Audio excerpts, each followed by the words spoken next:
নমস্কার বন্ধুরা, মিনতি ফুডিজ কিচেন্সে স্বাগত। আজকে আপনাদের সামনে অনেক দিন পরে আমি এসেছি রান্না নিয়ে। কারণ আমার বাড়িতে আমার স্বামী অসুস্থ ছিল।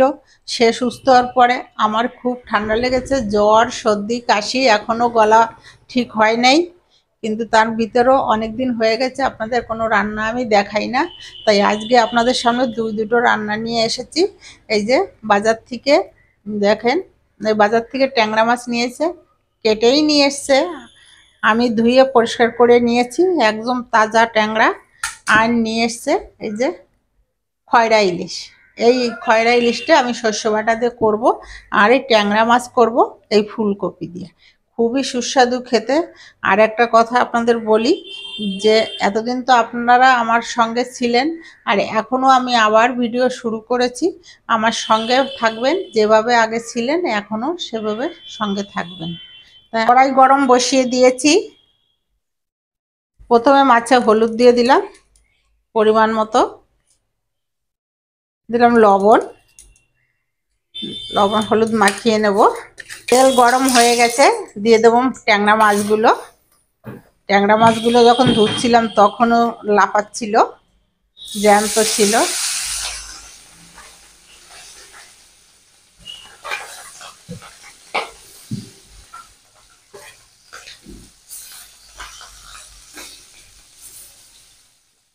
মাছ ভাজা হয়ে গেছে, তুলে নেব মাছটা। সুন্দর লাল লাল করে ভেজে নিয়েছি। ট্যাংরা মাছ একটু ভালো করে ভাজতে হয়। ফুলকপি আর আলু, একটা আলু কেটে নিয়েছি একটু বড় সাইজের, আর এই ফুলকপিটা কেটে নিয়েছি। এই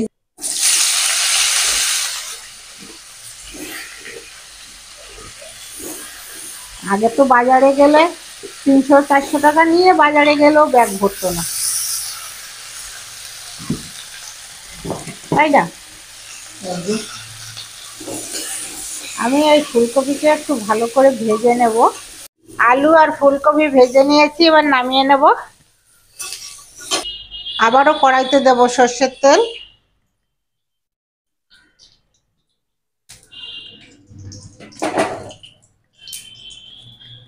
একটা তেজপাতা 2 টুকরো করে নিয়েছি, আর দেব গোটা জিরে ফোড়নে, একটু আদা বাটা,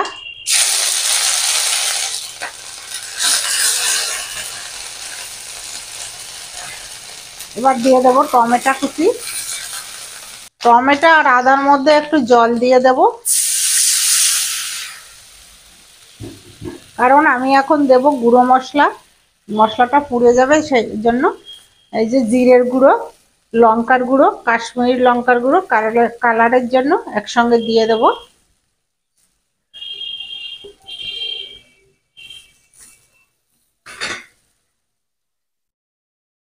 দেব হলুদ গুঁড়ো, দেব লবণ, স্বাদ মতো লবণটা দেব।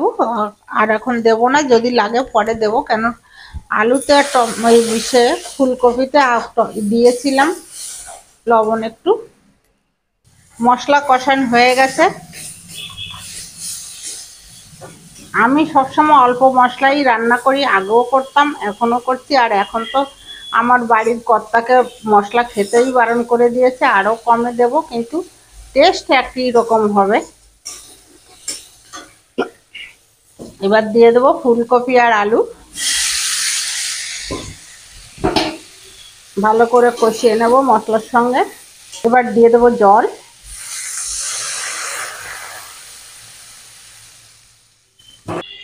আলু আর ফুলকপি সুন্দর সেদ্ধ হয়ে গেছে, এবার দিয়ে দেবো সেই ভাজা ট্যাংরা মাছ।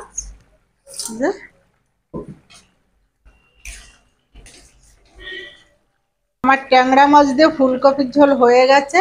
এবার সামান্য একটু গরম মশলা দেবো, পাতলা ঝোলই রাখলাম। এবারে আমি এই ইলিশ মাছে লবণ হলুদ মাখিয়ে নেব। পরিমাণ মতো লবণ দিয়ে দিলাম,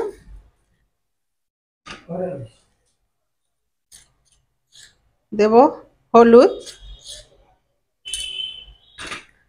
সর্ষে আর কাঁচা লঙ্কা বেটে রেখে দিয়েছিলাম, আমি সাদা সর্ষে বেটে নিয়েছি, একসঙ্গে দিয়ে দেব সব।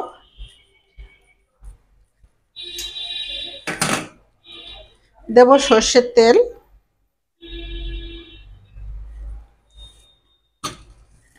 দিয়ে আমি ভালো করে মেখে নেব মাছের গায়ে।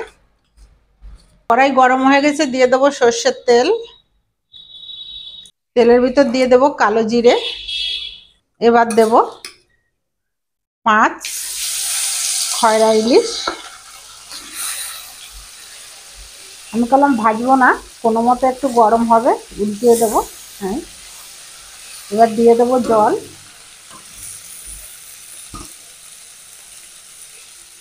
এই মশলা মাখছিলাম, সেই জলটা ধুয়ে দিয়ে দেবো।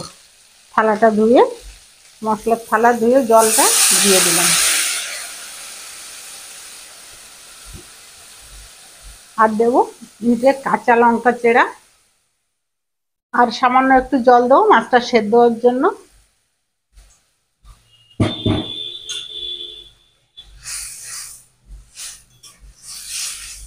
এবার আমি ঢাকনা দিয়ে দেবো। ঢাকনা দেওয়ার পরে মাছটা আস্তে আস্তে সেদ্ধ হবে। ঢাকনাটা তুলে দেখি, আর দেখুন কত সুন্দর ফুটছে, মাছ সেদ্ধ হয়ে গেছে। এই ইলিশ মাছ, খয়রা ইলিশ, আর সেদ্ধ হতে টাইম লাগে না, অল্প সময়ের মধ্যে রান্না হয়ে যায়। এবার আমি উপর দিয়ে একটু কাঁচা তেল দিয়ে আবার ঢেকে দেবো। সর্ষে বাটা দিলে কাঁচা তেল অবশ্যই দিতে হবে। আবারও ঢাকনা দিয়ে ঢেকে দিলাম। এবার ঢাকনাটা তুলে নিই, দেখেন কত সুন্দর হয়ে গেছে। এবার আমি নামিয়ে নেব সর্ষে বাটা ঝোল। খয়রা মাছের, ইলিশ মাছের খয়রা ইলিশ, বারবার বললাম। এবার গ্যাসটা অফ করে দিই। বন্ধুরা, আমার এই দুটো রান্না হয়ে গেল, ফুলকপি ট্যাংরা মাছ আর খয়রা ইলিশ সর্ষে বাটা ঝোল। এই দুটো রান্না আপনাদের কাছে কেমন লাগলো? যদি ভালো লাগে তাহলে লাইক, কমেন্ট, শেয়ার অবশ্যই করবেন। আর সাবস্ক্রাইব করতে মোটেই ভুলবেন না। সাবস্ক্রাইবটা তাড়াতাড়ি করে দিন, তাহলে নতুন নতুন রেসিপিগুলো পেয়ে যাবেন আগেই।